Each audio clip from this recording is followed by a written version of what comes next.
عید الاضحیٰ یادگار ہے حضرت ابراہیم خلیل اللہ کی قربانی رضائے الہی کے حصول کے لیے ان مخصوص 3 دنوں کے اندر مخصوص جانور جو شریعت اسلامیہ میں متعین کیا گیا ہے اس کو ذبح کرنے کا نام ہے۔ یہ بات ذہن میں رکھیں کہ عیب سے جانور پاک ہونا چاہیے۔ فقہا نے ایک سیدھا سا ضابطہ بیان کیا ہے، عیب وہ ہے جس سے منفعت یا جمال زائل ہو جائے۔ جو جانور آپ نے خریدا تو وہ ذبح کے وقت عیب دار ہو گیا، گرا، ٹانگ ٹوٹ گئی تو کوئی ایسا واقعہ پیش آ گیا، ذبح کے وقت جو عیب ہے وہ عیب شمار نہیں کیا جائے گا، تو اس کو یوں ہی ذبح کر دیا جائے گا۔ جو جانور ہے وہ فربا ہو، موٹا ہو، تازہ ہو تو وہ افضل ہے۔ 2 جانور کرنے کی بجائے 1 جانور فربا ہو تو وہ زیادہ افضل ہے۔ شریعت اسلامیہ نے صاحب نصاب پر قربانی واجب کی ہے۔ نصاب وہ ہے جو ہمارے ہاں زکوٰۃ کا نصاب ہے، یعنی 52 تولے چاندی یا 7.5 تولے سونا، یا اس کی قیمت زکوٰۃ کے نصاب میں قمری سال گزرنا شرط ہے، لیکن یہ جو قربانی اور صدقہ فطر ہے اس میں سال گزرنا شرط نہیں ہوتا۔ ان عید کے 3 دنوں کے اندر ایک لمحے کے لیے بھی کوئی مالک نصاب ہو گیا تو اس کے اوپر جو ہے وہ قربانی واجب ہوگی۔ پھر قربانی ہر اس شخص پہ واجب ہے جو مالک نصاب ہے۔ بعض اوقات گھر کے اندر کئی افراد مالک نصاب ہوتے ہیں تو سب پہ واجب ہوگی۔ قربانی واجب آپ نے ادا کر لی اور اپنی طرف سے نفلی بھی دینا چاہتے ہیں تو یہ بھی آپ کو اجازت ہے۔ ہمارے آقا و مولا نے ایک قربانی اپنی طرف سے، ایک قربانی اپنی امت کی طرف سے پیش کی، تو اگر امتی اپنے آقا کی جانب سے قربانی پیش کرتا ہے تو یہ اجر و ثواب کا باعث ہے۔ 3 حصے کر کے دوست احباب کے لیے، غرباء کے لیے اور اپنے لیے تقسیم کر لیں تو یہ قربانی کی روح کے مطابق ہے۔ سارا اگر خود استعمال کرنا چاہیں تو بہرحال اس کی بھی اجازت ہے، لیکن قربانی کی روح کے منافی ہے۔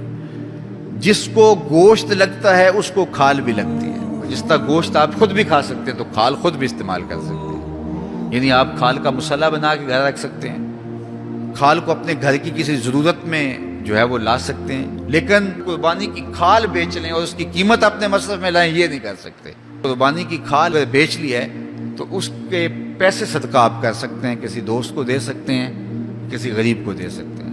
تو قربانی کی کھال جس کو مرضی دیں، لیکن بہتر یہ ہے کہ قربانی کی کھالیں مدارس دینیہ کو دی جائیں، چونکہ یہ مستحق بہت زیادہ ہیں۔ مدارس دینیہ کے بجٹ کا زیادہ تر انحصار قربانی کی کھالوں پہ ہوتا ہے۔